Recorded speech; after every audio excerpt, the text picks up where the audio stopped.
Bertemu semula dalam channel Cikgu Save Tutorial. Perbincangan pada kali ini adalah bertajuk fungsi penggunaan dan fungsi tabungan. Dalam perbincangan ini dibahagikan kepada dua bahagian, yaitu bahagian yang pertama adalah penggunaan dan tabungan. Manakala bahagian kedua adalah fungsi penggunaan dan fungsi tabungan. Dalam bahagian pertama, yaitu penggunaan dan tabungan, terdapat tiga bahagian atau tiga topik yang akan dibincangkan, yaitu yang pertama adalah maksud penggunaan dan maksud tabungan. Yang kedua adalah hubungan penggunaan dan tabungan. Dan yang ketiga, jadwal pengiraan tabungan. Seterusnya, dalam bahagian kedua, yaitu fungsi penggunaan dan fungsi tabungan, terdapat 8 perkara yang dibincangkan, yaitu yang pertama adalah maksud, fungsi penggunaan, dan fungsi tabungan. Yang kedua, persamaan, fungsi penggunaan, dan fungsi tabungan. Yang ketiga, maksud, kecenderungan mengguna SUD, MPC, dan kecenderungan menabung SUD, MPS. Yang keempat, jadwal pengiraan kecenderungan mengguna SUD, MPC. Yang kelima, jadwal pengiraan kecenderungan menabung SUD, MPS. Yang keenam, pembentukan fungsi penggunaan. Yang ketujuh, pembentukan fungsi tabungan. Dan yang terakhir, keluk penggunaan dan keluk tabungan. Sekarang kita akan bincangkan bahagian yang pertama, yaitu konsep penggunaan dan konsep tabungan. Dalam bahagian ini kita akan bincangkan dahulu maksud penggunaan dan maksud tabungan. Kita akan lihat maksud penggunaan. Penggunaan merupakan perbelanjaan isi rumah terhadap barangan dan perkhidmatan. Ia juga dikenali sebagai perbelanjaan penggunaan swasta. Manakala tabungan merupakan sebahagian daripada pendapatan yang tidak dibelanjakan, maka tabungan merupakan perbezaan antara tingkat pendapatan dengan penggunaan. Sekarang kita akan lihat hubungan antara penggunaan dan tabungan, yang juga kalau kita melihat ini merupakan hubungan antara tingkat pendapatan negara, penggunaan, dan tabungan. Hubungan penggunaan dan tabungan dapat digambarkan oleh persamaan Y sama dengan C tambah S, yang mana Y adalah pendapatan negara, C adalah penggunaan, dan S adalah tabungan. Ini menunjukkan kalau kita lihat nilai pendapatan negara adalah bersamaan dengan hasil tambah antara tingkat penggunaan dan tingkat tabungan. Kalau kita melihat suatu keadaan di sini, yaitu pada tingkat pendapatan negara yang sama akan berlaku semakin tinggi tingkat penggunaan isi rumah, maka semakin rendah tingkat tabungan.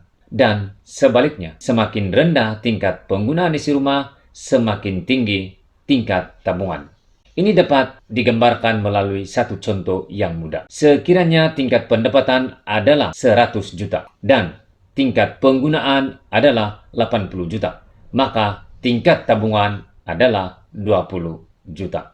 Sekiranya pada tingkat pendapatan negara yang sama, yaitu RM 100 juta, tetapi tingkat penggunaan meningkat kepada 90 juta, maka tingkat tabungan akan menurun kepada 10 juta. Sebaliknya, sekiranya tingkat penggunaan menurun kepada 60 juta, maka tingkat tabungan akan meningkat kepada 40 juta.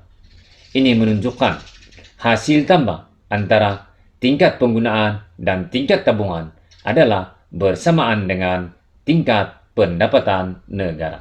Sekarang kita akan lihat satu contoh pengiraan, yaitu pengiraan melalui jadwal. Melalui jadwal yang diberikan, kalau kita lihat, terdapat 3 kolom, yaitu kolom yang pertama adalah tingkat pendapatan negara RM juta, kolom kedua adalah penggunaan RM juta, dan kolom ketiga adalah tabungan RM juta.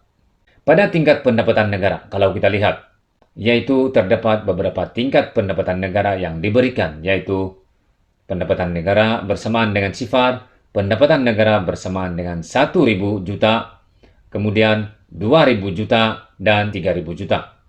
Pada ketika pendapatan negara adalah sifar, tingkat penggunaan adalah 600 juta. Manakala pada tingkat pendapatan negara 1.000 juta diberikan tingkat penggunaan adalah 1.300 juta. Manakala apabila tingkat pendapatan negara adalah 2.000 juta, tingkat penggunaan adalah 2.000 juta. Dan ketika tingkat pendapatan negara 3.000 juta, tingkat penggunaan adalah 2.700 juta. Kalau kita hitung tingkat tabungan, yaitu tingkat tabungan merupakan tingkat pendapatan negara tolak dengan tingkat penggunaan isi rumah. Maka ketika tingkat pendapatan negara adalah sifar, tingkat tabungan adalah kosong tolak RM 600 juta. Maka nilai bagi tabungan adalah negatif 600 juta. Pada tingkat pendapatan negara 1.000 dan ketika ini tingkat penggunaan adalah 1.300 juta, maka tingkat tabungan adalah 1.000 tolak 1.300 bersamaan dengan negatif 300. Seterusnya, pada tingkat pendapatan negara 2.000 dan ketika ini tingkat penggunaan adalah 2.000, maka tingkat tabungan adalah 2.000 tolak 2.000 bersamaan dengan sifar. Seterusnya, ketika tingkat pendapatan negara adalah 3.000 dan tingkat penggunaan adalah 2.700, maka 3.000 tolak 2.700 bersamaan dengan 300 juta. Ini menunjukkan tingkat tabungan adalah 300 juta. Ini memberi satu penjelasan bahwa tingkat tabungan adalah hasil tolak antara tingkat pendapatan negara dengan tingkat penggunaan. Seterusnya kita akan melihat bahagian kedua, yaitu fungsi penggunaan dan fungsi tabungan. Untuk bahagian ini, kita akan membincangkan dahulu maksud fungsi penggunaan dan fungsi tabungan. Fungsi penggunaan merupakan satu keluk yang menunjukkan hubungan antara tingkat penggunaan isi rumah dengan tingkat pendapatan negara. Manakala bagi fungsi tabungan pula merupakan satu keluk yang menunjukkan hubungan antara tingkat tabungan isi rumah dengan tingkat pendapatan negara.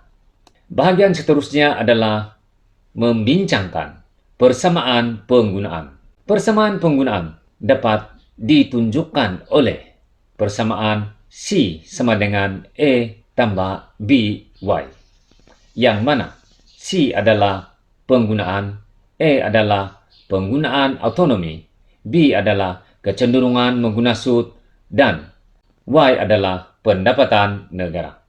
Satu perkara yang kita perlu lihat di sini adalah ketika tingkat pendapatan negara adalah sifar, yaitu Y sama dengan kosong, tingkat penggunaan adalah bernilai positif. Ini dikenali sebagai tingkat penggunaan autonomi. Apa itu penggunaan autonomi? Atau apakah yang dimaksudkan dengan penggunaan autonomi? Penggunaan autonomi merupakan jumlah perbelanjaan yang wajib dilakukan oleh isi rumah, seperti perbelanjaan ke atas barang keperluan. Ini menunjukkan walaupun isi rumah tidak mempunyai pendapatan, tetapi ketika itu isi rumah masih wajib melakukan perbelanjaan bagi barang-barang keperluan. Dan inilah yang dikenali sebagai penggunaan autonomi. Seterusnya kita akan lihat persamaan tabungan. Persamaan tabungan dapat digambarkan ataupun dapat dijelaskan oleh S sama dengan negatif E tambah dalam kurungan 1 tolak B darab Y, yaitu S adalah tabungan dan negatif E adalah negatif penggunaan autonomi. 1 tolak B adalah kecenderungan menabung sud dan Y adalah pendapatan negara. Kalau kita lihat di sini, ketika tingkat pendapatan negara adalah sifar, yaitu Y sama dengan kosong, tingkat tabungan adalah bernilai negatif, yaitu nilainya adalah negatif penggunaan autonomi. Keadaan ini juga dikenali sebagai makan tabungan. Ini karena ketika pendapatan adalah sifar, isi rumah terpaksa menggunakan tabungan untuk menampung perbelanjaan wajib. Maka ini akan menyebabkan nilai tabungan bernilai negatif. Perbincangan seterusnya adalah maksud kecenderungan mengguna sud MPC dan kecenderungan menabung sud MPS. Kita akan melihat dahulu maksud kecenderungan mengguna SUT MPC. MPC merupakan tambahan perbelanjaan penggunaan yang dilakukan apabila terdapat tambahan RM1 pendapatan negara. MPC juga merupakan nisbah antara perubahan perbelanjaan penggunaan dengan perubahan pendapatan negara. Sekarang kita akan melihat kecenderungan menabung SUT MPS. MPS merupakan tambahan tabungan yang dilakukan apabila terdapat tambahan RM1 pendapatan negara. MPS juga merupakan nisbah antara perubahan tingkat tabungan dengan perubahan pendapatan negara. Seterusnya, kita akan melihat atau membincangkan bagaimana menghitung kecenderungan mengguna SUT MPC. Sekarang kita akan lihat tunjuk cara pengiraan MPC. Jadwal yang dipaparkan ini adalah jadwal yang telah dibincangkan sebelumnya. Maka sekarang kita akan melihat bagaimana menghitung MPC ataupun kecenderungan mengguna SUT. MPC sama dengan perubahan C per perubahan Y, atau kecenderungan mengguna SUT merupakan perubahan tingkat penggunaan dibahagi perubahan pendapatan negara. Melalui jadwal kalau kita lihat, untuk mengira perubahan C, kita boleh menggunakan mana-mana kombinasi. Begitu juga dengan perubahan pendapatan negara. Untuk ini, contoh yang diberikan adalah ketika tingkat pendapatan negara adalah 2.000 juta dan 3.000 juta. Maka ketika ini tingkat penggunaan adalah 2.000 juta dan 2.700 juta. Maka penghitungannya adalah seperti berikut. MPC sama dengan 2.700 tolak 2.000 dibahagi dengan 3.000 tolak 2.000. Maka MPC sama dengan 700 bahagi 1.000. Dan kita dapati nilai MPC adalah 0.7. Atau dengan kata lain, kecenderungan mengguna SUT adalah 0.7. Yang membawa makna, setiap RM1 tingkat pendapatan negara meningkat, maka tingkat penggunaan akan meningkat sebanyak 70 sen. Atau kalau kita kaitkan dengan jadwal, setiap 1.000 peningkatan pendapatan negara, maka penggunaan akan meningkat sebanyak 700. Seterusnya, kita akan lihat pengiraan atau tunjuk cara pengiraan kecenderungan menabung SUT, MPS. Kita akan menggunakan jadwal yang sama. MPS sama dengan perubahan S per perubahan Y. Atau dengan kata lain, kecenderungan menabung SUT adalah perubahan tingkat tabungan dibahagi dengan perubahan tingkat pendapatan negara. Melalui jadwal yang diberikan, maka contoh pengiraan yang diberikan adalah ketika pendapatan negara bersamaan dengan 2.000 dan 3.000, yang mana ketika ini tingkat tabungan adalah sifar dan 300. Sekarang kita lihat contoh pengiraan. MPS sama dengan 300 tolak 0 dibahagi 3.000 tolak 2.000. Maka MPS bersamaan dengan 300 bahagi 1.000 dan kita dapati nilai MPS adalah 0.3 ataupun kecenderungan menabung SUT adalah 0.3 yang membawa makna bahwa setiap RM1 per tambahan pendapatan negara maka tabungan akan meningkat sebanyak 30 sen. Atau kalau kita melihat kepada jadwal, setiap 1.000 peningkatan pendapatan negara, maka tabungan akan meningkat sebanyak 300. Satu benda yang kita perlu fahami di sini, hubungan antara MPC dan MPS. MPC tambah MPS adalah bernilai 1. Daripada hasil pengiraan, MPC adalah 0.7 dan MPS adalah 0.3. 0.7 tambah 0.3 bersamaan dengan 1. Bahagian seterusnya yang dibincangkan adalah pembentukan fungsi penggunaan. Kita akan melihat bagaimana fungsi penggunaan dibentuk berdasarkan kepada jadwal yang telah dibincangkan, juga berdasarkan kepada pengiraan MPC. Fungsi penggunaan adalah C sama dengan E tambah BY. Maka, untuk membentuk fungsi penggunaan, maka kita perlu mencari nilai E dan nilai B. Melalui jadwal yang diberikan, E adalah penggunaan autonomi, yaitu nilai penggunaan ketika pendapatan negara adalah sifar. Melalui jadwal, ketika pendapatan negara adalah sifar, tingkat penggunaan adalah 600. Maka nilai E adalah 600. Manakala kecenderungan mengguna sud B telah dihitung sebelumnya dan kita lihat semula penghitungan yang telah dilakukan. Melalui penghitungan tersebut, MPC adalah bernilai 0.7 atau dengan kata lain B adalah bernilai 0.7. Ini bermakna apabila kita bentuk fungsi penggunaan, maka C sama dengan 600 tambah 0.7Y. Sekarang kita lihat bagaimana fungsi tabungan dibentuk. Fungsi tabungan adalah S sama dengan negatif E tambah dalam kurungan 1 tolak B darab Y.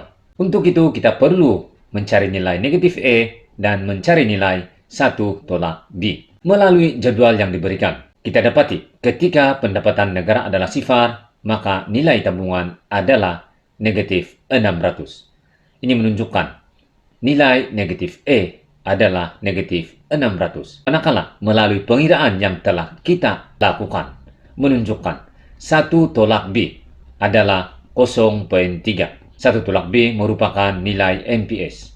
Maka melalui pengiraan, MPS adalah 0.3. Yang membawa makna 1 tolak B adalah 0.3. Ini menunjukkan kalau kita bentuk fungsi tabungan di sini, S sama dengan negatif 600 tambah 0.3Y. Seterusnya, kita akan melihat keluk penggunaan dan keluk tabungan. Sekarang kita akan melihat bagaimanakah fungsi ataupun keluk penggunaan dapat dihasilkan. Melalui raja yang diberikan, paksi menegak adalah penggunaan dan paksi mendatar adalah pendapatan negara. Dan terdapat satu keluk 45 darjah, yaitu Y sama dengan C. Melalui keluk, kalau kita lihat, fungsi penggunaan digambarkan oleh keluk berwarna biru, yaitu C sama dengan E tambah BY. Dan pintasan keluk C sama dengan E tambah BY pada paksi penggunaan merupakan penggunaan autonomi. Melalui pengiraan yang telah dibuat, kita telah bentukkan fungsi penggunaan. Maka, kalau kita lihat, fungsi penggunaan adalah C sama dengan 600 tambah 0.7Y.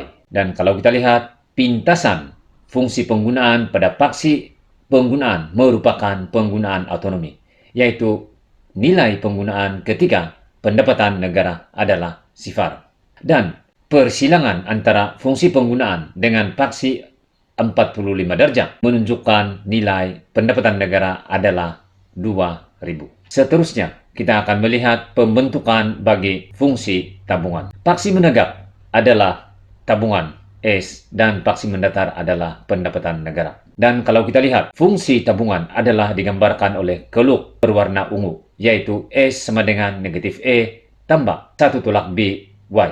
Ini menunjukkan negatif E adalah pintasan pada paksi tabungan yang bernilai negatif. Melalui pengiraan yang telah dibuat, kita telah menentukan bahwa nilai negatif E adalah negatif 600 dan nilai 1 tolak B adalah 0.3.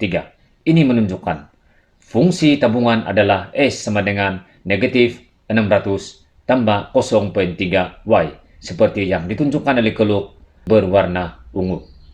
Ini menunjukkan nilai pintasan pada paksi tabungan adalah bernilai negatif, yaitu negatif 600. Semoga perbincangan pada kali ini dapat memberi kefahaman kepada pelajar-pelajar apakah yang dimaksudkan dengan fungsi penggunaan dan fungsi tabungan. Seterusnya, bagaimana fungsi tabungan dan fungsi penggunaan diterbitkan. Sekian pertemuan pada kali ini, dan kita bertemu lagi pada tutorial yang akan datang. Sekian dan terima kasih.